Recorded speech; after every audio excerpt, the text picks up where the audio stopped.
The federal Andhra Pradesh ఛానల్కి స్వాగతం. ఆంధ్రప్రదేశ్ రాష్ట్ర ప్రభుత్వం వెనకడుగు వేస్తుందా?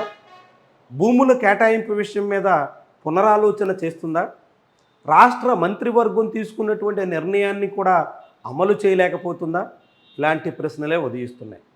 సరిగ్గా 40 రోజుల క్రితం ఆంధ్రప్రదేశ్ క్యాబినెట్ ఏప్రిల్ 12వ తారీఖున ఐటీ కంపెనీలకి భూములు కేటాయిస్తూ నిర్ణయం తీసుకుంది. విశాఖలోని ఋషికొండ కాపులపాడ ప్రాంతంలో 60 ఎకరాల భూమిని ఉర్సా క్లస్టర్స్ అనేటువంటి సంస్థ పేరుతో అప్పగించేందుకు అంగీకరించింది. ఉర్సాతో పాటుగా టీసీఎస్ లాంటి ఒక దిగ్గజ ఐటీ కంపెనీకి కూడా భూములు కేటాయిస్తూ నిర్ణయం వెలువరించింది. ఈ అంశానికి సంబంధించి టీసీఎస్కి కేబినెట్ తీసుకున్న నిర్ణయానికి అనుకూలంగా భూములు కేటాయిస్తూ జీవో వచ్చింది. జీవో విడుదల చేయడమే కాకుండా భూముల కేటాయింపు కూడా జరిగింది. టీసీఎస్ సంస్థ రేపో మాపో విశాఖలో కార్యకలాపాలు ప్రారంభించే అవకాశం ఉంది అనేటువంటి చర్చ సాగుతోంది. 99 పైసలకే టీసీఎస్ సంస్థకు భూములు కేటాయిస్తూ రాష్ట్ర ప్రభుత్వం నిర్ణయం తీసుకోవడం మీద కొన్ని విమర్శలు వచ్చినప్పటికీ ప్రభుత్వం ముందడుగు వేసి భూములు కేటాయించేసింది. అదే సమయంలో ఉర్సా సంస్థ కూడా 60 ఎకరాల భూమిని కేటాయించాలన్న దాని మీద రాష్ట్ర ప్రభుత్వం అడుగు వేయలేకపోతుంది. తను క్యాబినెట్ ఆమోదం తెలిపినప్పటికీ జీవో ఇచ్చి భూములు అప్పగించేటువంటి విషయంలో వెనకడుగు వేస్తోంది. ఏం జరిగింది? ఉర్సా క్లస్టర్స్ అనేటువంటి ఒక అనామక సంస్థ పేరుతో అడ్డగోలుగా భూములు కాజేసే ప్రయత్నం చేస్తున్నారు అంటూ రాష్ట్ర వ్యాప్తంగా అనేక వర్గాల నుంచి విమర్శలు వచ్చాయి.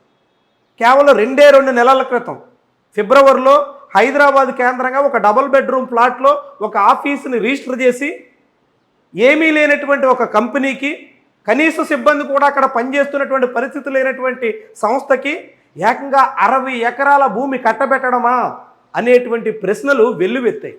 నామమాత్రపు ధరతో ఉర్సా సంస్థకి మొత్తం ప్రభుత్వం విలువైనటువంటి భూముల్ని అప్పగించేస్తోంది అనేటువంటి ఆరోపణలు తీవ్రమైనటువంటి స్థాయిలో వచ్చాయి.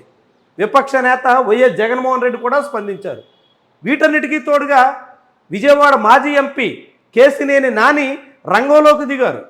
ఇది కేశినేని చిన్నీకి సంబంధించినటువంటి బినామీ సంస్థ అంటూ నాని ఆరోపించారు.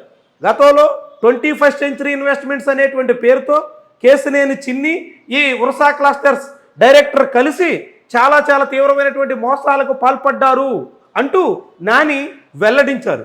ఇలాంటి అనేక రూపాల్లో వచ్చినటువంటి విమర్శల కారణంగా ఇప్పుడు రాష్ట్ర ప్రభుత్వం పునరాలోచనలో పడింది.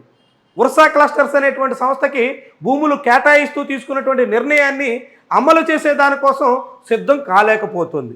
ఏప్రిల్ 12వ తారీఖునే నిర్ణయం తీసుకున్నప్పటికీ 40 రోజులు గడిచిన దానికి సంబంధించినటువంటి జీవో విడుదల చేసే దానికోసం వెనక ముందు ఆలోచిస్తుంది.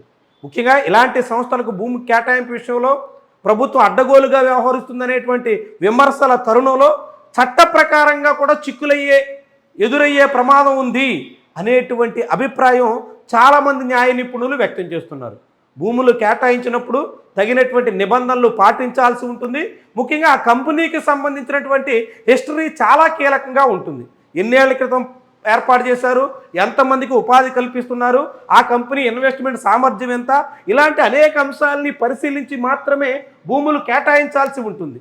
కానీ ఉర్సా క్లస్టర్స్ అనేటువంటి సంస్థకు సంబంధించి అలాంటి అన్ని విషయాల్లోనూ కూడా చాలా న్యాయపరమైనటువంటి చట్టపరమైనటువంటి సిక్కులు ఎదురయ్యే ప్రమాదం ఉంటుంది. కాబట్టి భూముల కేటాయింపు విషయంలో రాష్ట్ర ప్రభుత్వం పునరాలోచన చేస్తోందా అనేటువంటి అభిప్రాయం బలపడుతుంది. ఏమైనా రాష్ట్ర ప్రభుత్వమే ఒక నిర్ణయం తీసుకుని ఆ నిర్ణయం అమలు చేయడానికి మాత్రం వెనక ముందు ఆలోచిస్తున్నటువంటి వైనం ఆసక్తికరంగా కనిపిస్తుంది. ఇదొక కీలకమైనటువంటి చర్చనీయాంశంగా మారుతోంది.